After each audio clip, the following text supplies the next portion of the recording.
उदयपुर शहर से सटे हुए लियोगागुड़ा गांव, जो कि बड़गांव पंचायत समिति के अंतर्गत आता है, उसमें भू माफिया और दलालों के चलते वहां के मूल निवासी, जिनकी भूमि पीढ़ियों से उनके पास है, भूमि दलालों ने जमीन को फर्जी तरीके से किसी बड़े ग्रुप के नाम पर कर दी। इसमें गाँव के लगभग 5 से 6 परिवार हैं, जिनकी जमीन बिना उनकी जानकारी के किसी बड़े ग्रुप को बेच दी।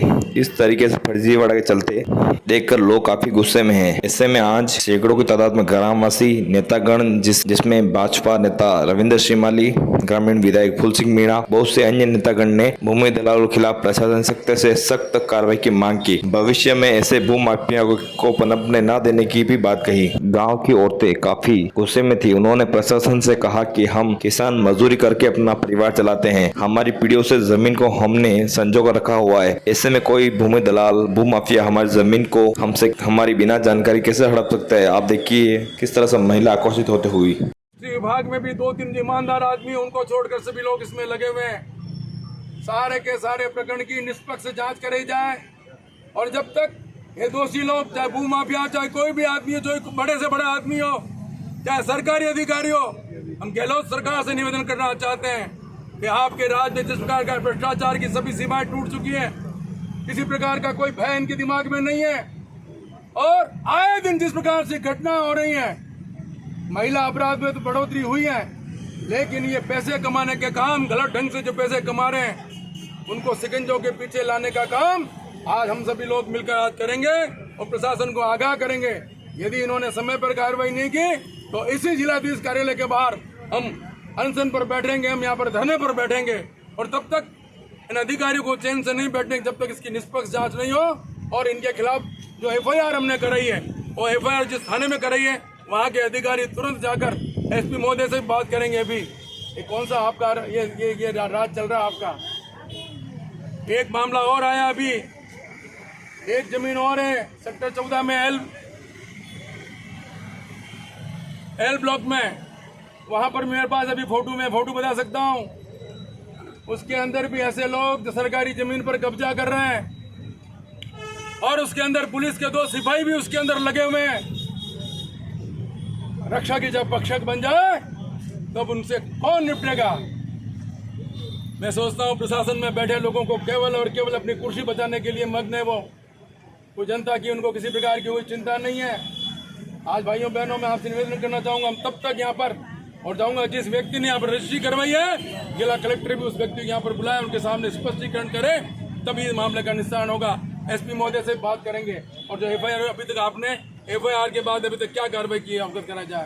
एक बार आप भाइयों बहनों का मैं बहुत हार्दिक अभिनंदन करना चाहता हूँ। आज हमारी बहनें जो संभ्रांत परिवार की है, सभी संभ्रांत परिवार की भाई बहन है, लेकिन आज इन्होंने इस बात की चिंता नहीं की है कि हम संभ्रांत परिवार की हैं, लेकिन हमारे हक के लिए जमीनों पर हमारे सड़क पर उतरना पड़ेगा तो भी हम पीछे नहीं रहेंगे। और आज आपने सिद्ध कर दिया है कि अपने वाजिब हक के लिए अपनी कोई जमीनों को इस प्रकार के ये खरीद फरोख्त कराकर अब दूसरों के नाम पर ट्रांसफर करके ये भू माफिया जिस प्रकार से कारोबार कर रहे हैं, इस प्रकार का ये भ्रष्टाचार की जो सीमाएं लांघ चुके हैं, हम वापस चाहेंगे।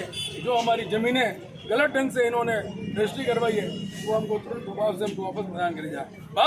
SP साहब को ज्ञापन दिया कि बेचारे एक बुजुर्ग है जिनकी उम्र 85 साल थी और उनको पता ही नहीं है, मेघ सिंह जी के नाम का दूसरा कोई मेघ सिंह जी को खड़ा करके रजिस्ट्री करवा दी और उसका हमने जो ज्ञापन दिया उसको 1 महीना हो गया, मगर मात्र अभी एक गवाह को पकड़ा है और 1 महीने तक उन किसानों का कोई सुनने वाला नहीं है।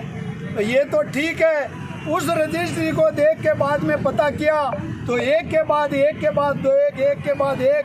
8 रजिस्ट्रियाँ हमारी ऐसी फर्जी मिली है, जिसमें एक जो हमारे जिलाध्यक्ष जी ने कहा, जो महेंद्र सिंह जी के दादाजी 40 साल पहले भगवान के यहाँ पर दिवंगत हो गए, उसके बाद में मार्च के अंदर आकर उनके नाम से कोई रजिस्ट्री करवा देता है और इतना मतलब फर्जीवाड़ा कर रहे हैं। और यहाँ पर जो यहाँ रजिस्ट्रार ऑफिस में हो और चाहे पटवारी हो, चाहे तहसीलदार हो और चाहे कोई भी इस अपराध में शामिल है, उनके अंदर कोई ऐसी जागरूकता नहीं आई 1 महीना तक भी कि हम उन अपराधियों को कैसे पकड़े।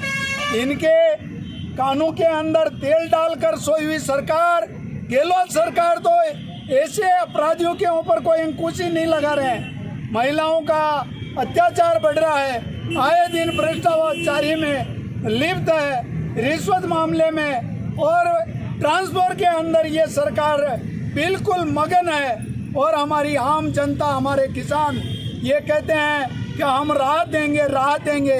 ये राहत दे रहे हैं हमारे किसानों की जमीन, जो भूमि दलाल, जो एक गैंग है। भूमि का व्यवसाय करना बुरी बात नहीं है, मगर ऐसा फर्जीवाड़ा करने वालों को भी ये सरकार से दे रही है। ऐसे अपराधियों के ऊपर कोई अंकुश नहीं लगाएंगे। तो आज तो ये सैकड़ों की संख्या में आए हैं। आने वाला समय में अभी भी हम चेताने के लिए यहाँ पर आए हैं। अगर हमारे जिलाध्यक्ष जी और यहाँ के जो पीड़ित परिवार हमारे को आग्रह करेंगे तो वास्तव में ऐसा आंदोलन होगा जो ये प्रशासन को भी सोचने को मजबूर कर देंगे। इसलिए समय रहते हुए चेत जाए, चाहे वो पुलिस प्रशासन हो और चाहे हमारे ये अधिकारी, रेवेन्यू विभाग के अधिकारी हो।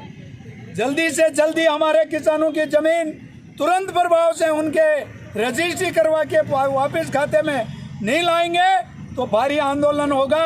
इसकी जवाबदारी पूरी प्रशासन की होगी। सभी माताएं, बहनें और मेरे गांव के सभी बुजुर्ग और युवा साथी यहाँ पर पधारे हुए आपका आभार व्यक्त करता हूँ कि ऐसे ही आप पीड़ित परिवार के साथ में खड़े रहकर उनका हक दिलाने के लिए एकत्रित हुए हैं। आगे भी कोई ऐसा परिवार पीड़ित होगा तो उसके लिए भी हम तैयार रहें। बहुत बहुत धन्यवाद। जय भारत, जय। जिन गरीब किसानों की जमीन है, भूमाफियाओं ने हड़पी है, उन भूमाफियाओं को यहाँ बुलाकर तुरंत प्रभाव से वापस रजिस्ट्री कराए।